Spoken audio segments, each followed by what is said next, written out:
no romance E o Vento Levou. É um romance americano, da literatura americana, que trata da Guerra da Secessão. No começo do livro, tem uma cena muito interessante.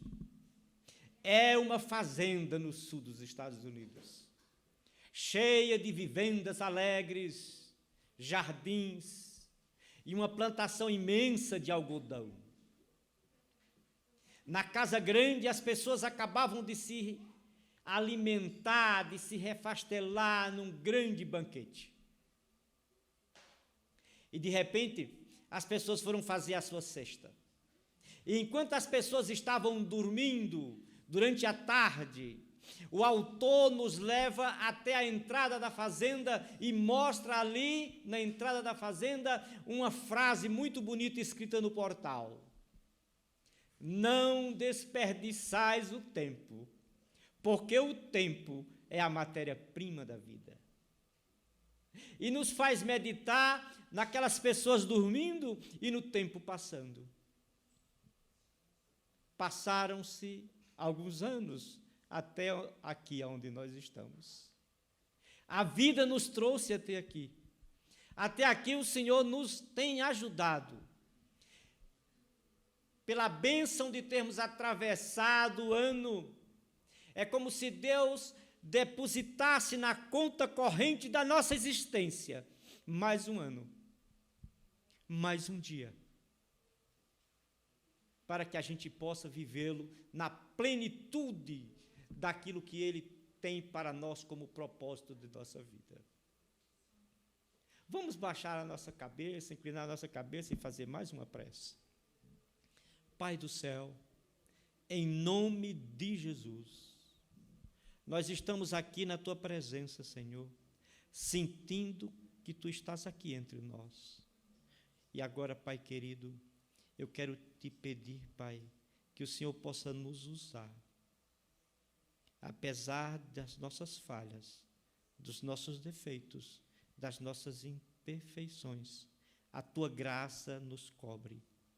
Portanto, Pai querido, nos usa como um instrumento e que as nossas palavras sejam recados do Teu trono para a nossa vida, em nome de Jesus.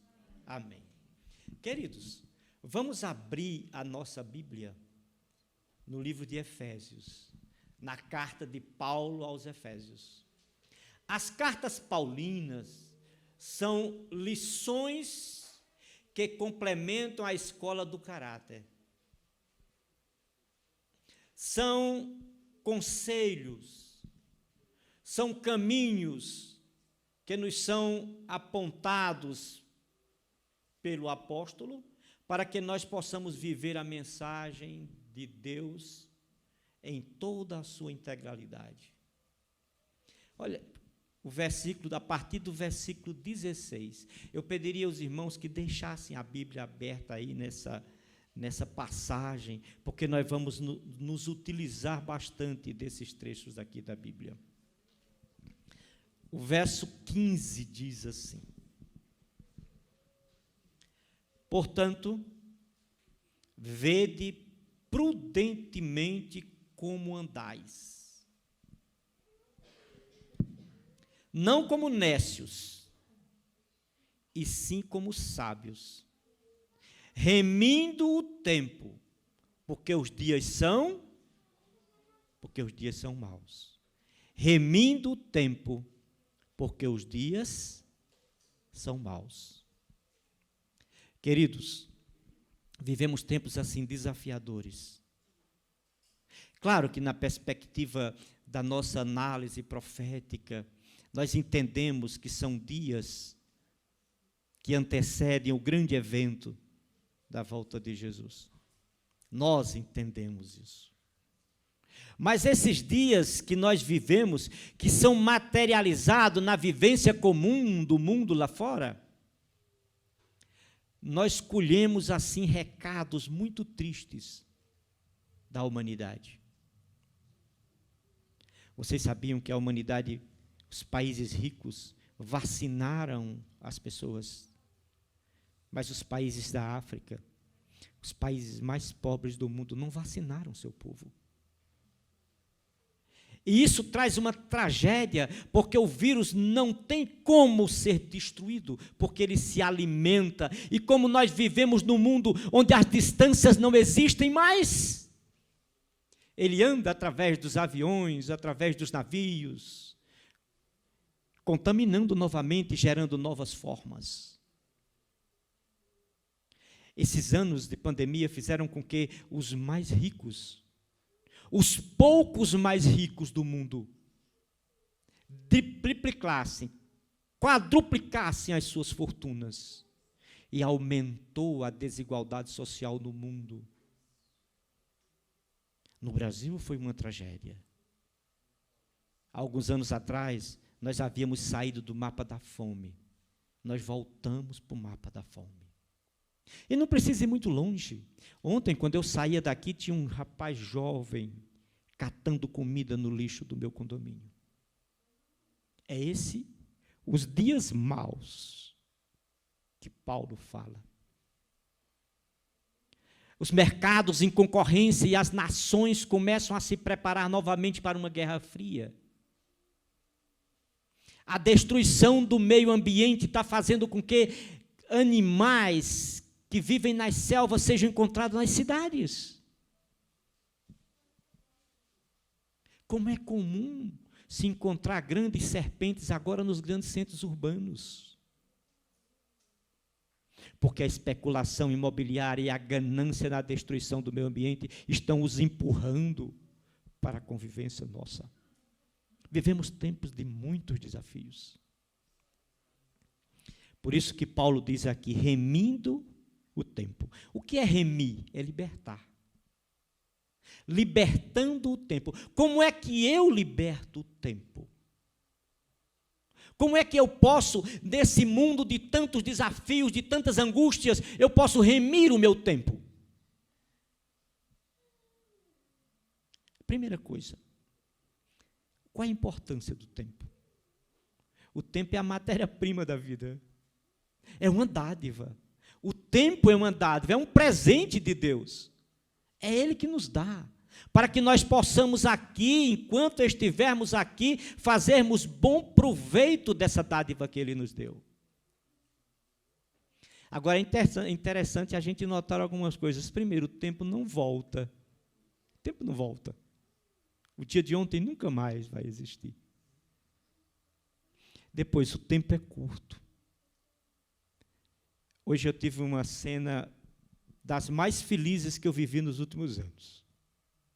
Eu dobrei aqui, que eu ia ali no banheiro, e o Nicolas vinha caminhando assim em minha direção, e ele se afastou de mim, se afastou de mim, se afastou de mim. Depois ele abriu os braços e correu e me abraçou. E eu me lembro do meu tempo de criança. Para mim foi ontem.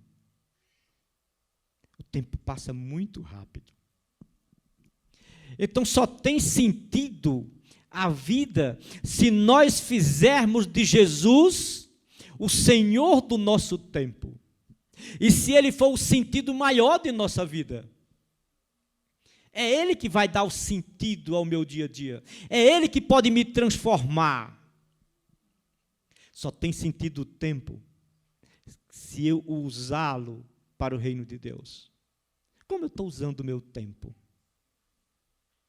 Qual é aquela coisa que eu mais priorizo quando o dia amanhece? Para que eu comece a viver o tempo que Deus está colocando na minha frente. Deus quer que nós doemos o tempo a Ele, através do serviço ao próximo, através do amor ao outro, através da acolhida, através do cuidado. Esse é o emprego do tempo no mundo desafiador que Deus quer de nós hoje. Que diremos amanhã o que fizemos do tempo de hoje? Que diremos daquele presente que o Senhor nos entregou, nos deu, amanhã? Como eu usei meu tempo?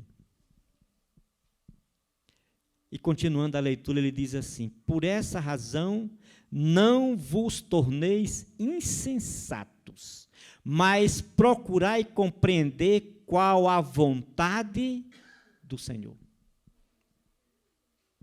Todos nós não estamos aqui por acaso. A gente está cansado de saber que Deus tem um propósito para cada um de nós.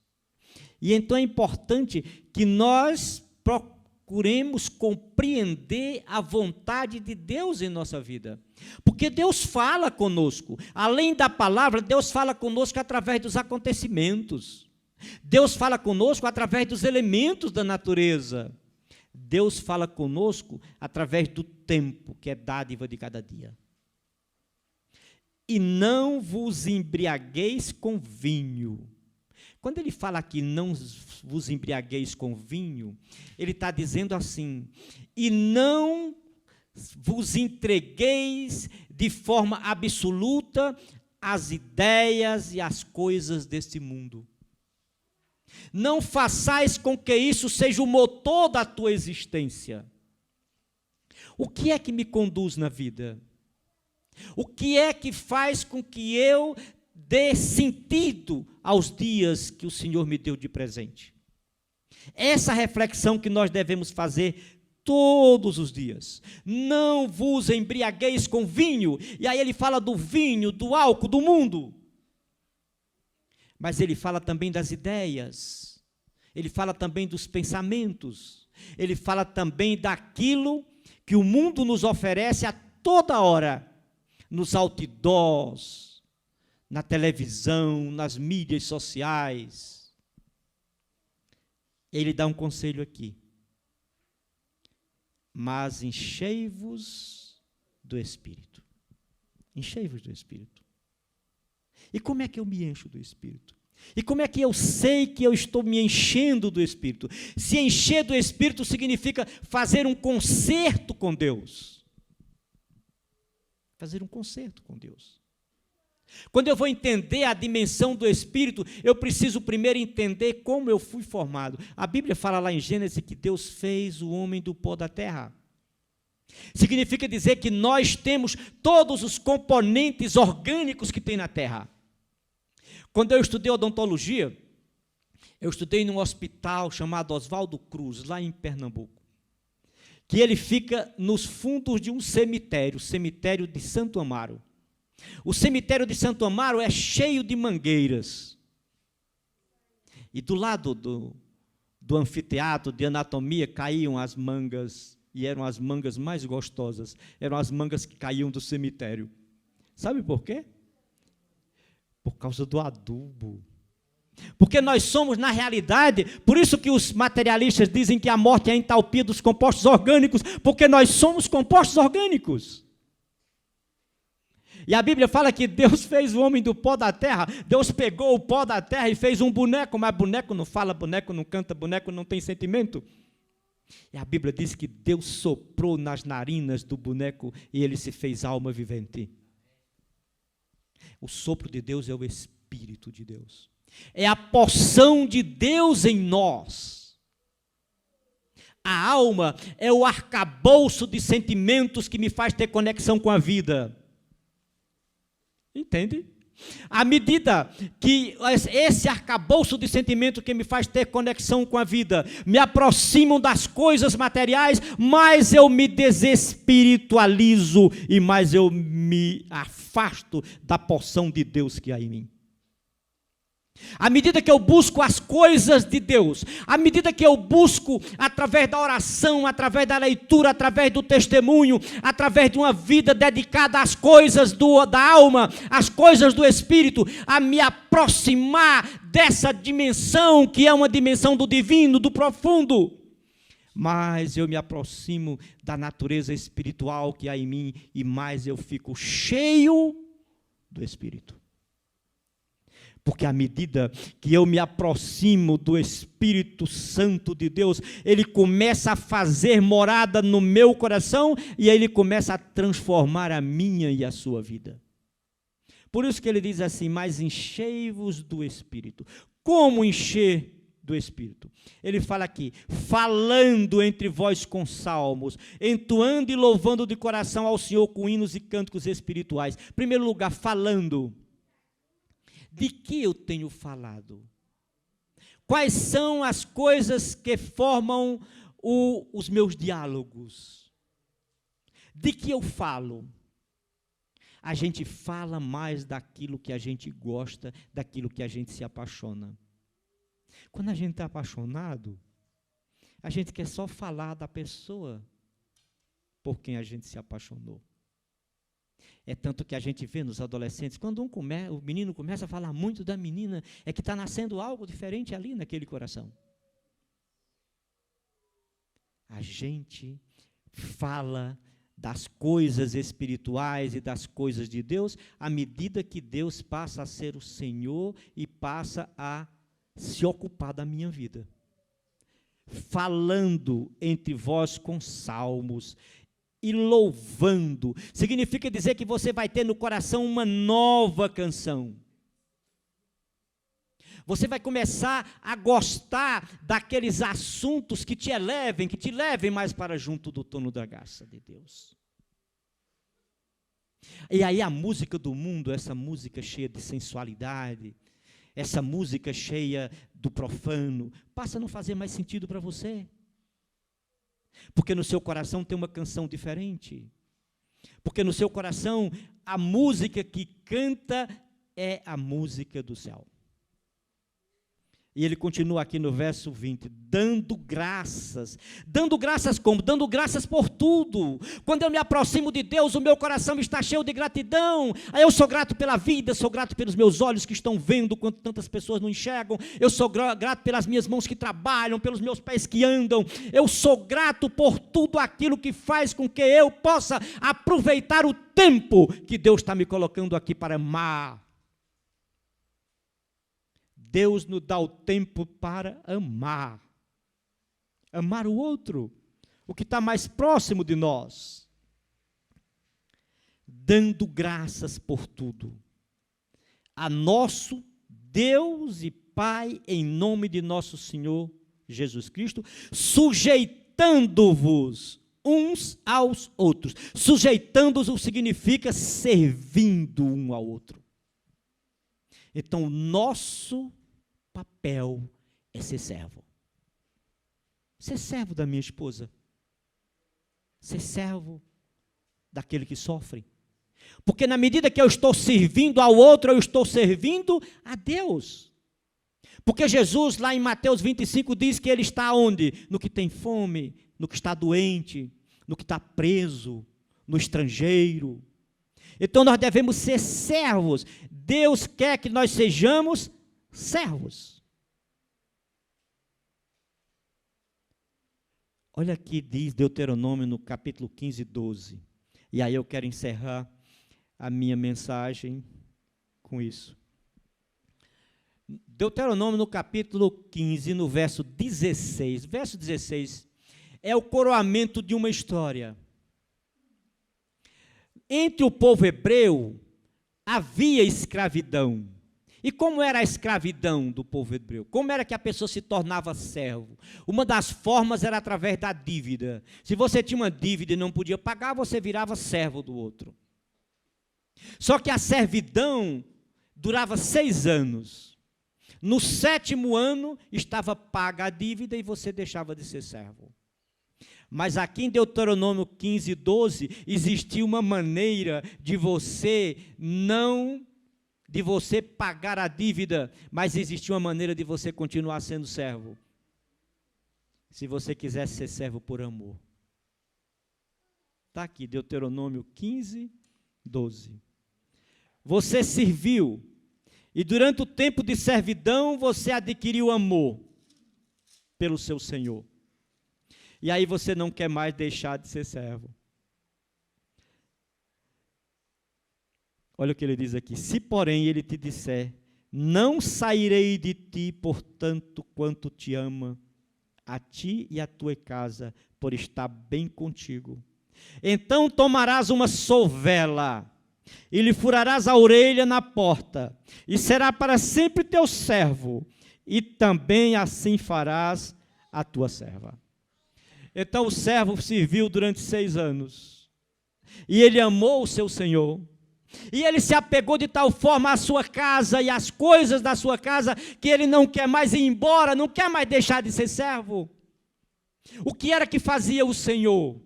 O Senhor levava o servo até a porta da casa e colocava a sua orelha na porta da casa e vinha com uma sovela. Sovela é uma chave de fenda que é furada no meio e que quando você bate, ela faz esse buraquinho aqui que fica no cinto. Aí furava a orelha do servo. Daquele dia em diante, ele não tinha mais nome. Daquele dia em diante, ele não tinha mais família. Daquele dia em diante, ele perdia toda a sua liberdade individual. Mas ele fez isso por amor. E aonde ele fosse encontrado, ele era reconhecido porque ele era um servo da orelha furada. Então, o que Jesus quer de nós, para que nós nos enchermos do Espírito, é que nós sejamos servos da orelha furada do grande Rei. Que nós sejamos servos da orelha furada para Jesus. Que nós coloquemos a nossa vida totalmente à disposição de Jesus. E quando nós aprendemos na lição hoje, quando você coloca a vida à disposição de Jesus, como nós vivemos na dinâmica do grande conflito, muitas coisas podem acontecer na nossa vida. Hoje, tem muitas profissões que não existem mais. Uma delas é a profissão de ferreiro, pelo menos da forma como era no meu tempo de criança. O ferreiro, ele fazia a enxada, ele fazia os instrumentos agrícolas nas comunidades de interior. Toda cidade de interior tinha o ferreiro. Era ele que era responsável por cuidar, amolar, fazer os instrumentos agrícolas. Na minha cidade tinha um ferreiro chamado Zé Neco. E hoje eu lembro da sua loja. E eu me lembro que, quando começaram a aparecer as primeiras comunidades protestantes no interior do estado, havia uma reação muito grande do catolicismo que era hegemônico ali no interior do Nordeste. E Zé Neco aceitou Jesus. E um dia, alguém, para provocá-lo, foi na sua loja, foi na sua ferraria, e disse assim: mas José, o que você ganhou sendo crente? O que você ganhou com essa história de que você agora serve a Jesus? Os seus filhos imigraram, estão todos no sul do país, a sua esposa constantemente lhe deixa só, vai ficar com a família. Tudo isso porque você deixou de seguir a lei que você tinha dos seus pais. O que você ganhou? E ele pegou aquela pessoa pela mão e levou até o monturo da ferraria. O monturo da ferraria é o local onde é colocado aquilo que não serve. O refúgio do ferro. Está vendo ali? Ali está todo o ferro que para nada serve. Quando eu vou malhar o ferro para fazer um instrumento, a primeira coisa que eu faço é pegar o ferro e levá-lo até o forno. Ele tem que ir a uma temperatura de 1000 graus. Eu tenho que pegar o aço com uma torqueza gigante, colocá-la no fogo, e ele vai para 1000 graus, e ele vai aquecendo, aquecendo, aquecendo, fica vermelho. E quando ele está bem vermelho, eu coloco ele na bigorna, e eu venho com um mastelo comprido, e eu bato no ferro, porque ele está numa posição quase de liquidez, e ali ele vai dando o formato do instrumento que eu quero construir, e depois eu coloco dentro da água, e o choque térmico é tão grande que o ferro dá um grito. E a partir de alguns momentos em que eu estou fazendo isso, ele vai tomando a forma da enxada, da roçadeira, da foice, do calvador, do ancinho. Mas tem ferro que, por mais que eu bata, por mais que ele vá no fogo, ele não consegue dar o ponto e se transformar num instrumento agrícola. Então eu jogo ele no monturo da ferraria. Então, meu amigo, todas essas coisas que eu tenho sofrido e que eu tenho passado, representa que eu não quero ser um ferro de refúgio no monturo da ferraria de Deus. Que este ano nós possamos ser instrumentos de Deus na sua igreja e no mundo lá fora. Que nós não sejamos ferro de refúgio. Que nós sejamos usados, inspirados, nos coloquemos à disposição dele. Eu pediria agora que o Alex, o Adailto colocasse o 247. O 247. Nós vamos cantar congregacionalmente esse hino. Mais perto quero estar. Porque eu só conseguirei viver essa experiência de amor se eu estiver perto de Deus. Eu sozinho não consigo. Quantas vezes começa o ano e eu vou fazendo compromisso e os dias vão passando e eu não consigo fazer. Porque para eu construir essa relação maravilhosa eu tenho que estar mais perto de Deus. Pai do céu, segura na nossa mão, nessa nova página em branco que se abre na nossa vida, Pai. Nos dá o teu carinho, a tua proteção. Fica sempre perto do nosso coração. Pai de amor e de bondade, aonde o Senhor nos levar, que nós possamos ser um instrumento da tua fraternidade. Ah, Pai querido, colocamos aos teus pés nossos sonhos, colocamos nossas esperanças, anima o nosso coração e nos faz ser puros como o coração de uma criança. Pai amado, nesta hora, Senhor, nós estamos aqui na tua presença para te dedicar o nosso louvor e reconhecer que tu nos tens dedicado o teu mais puro e mais imenso amor. Portanto, Pai querido, nos guarda, nos dá a tua proteção. Que o Senhor nos abençoe e nos guarde. Faça resplandecer o seu rosto sobre nós e tenha misericórdia de nós. Que o Senhor sobre nós incline o rosto e nos dê a paz. E que toda a igreja diga: graças a Deus.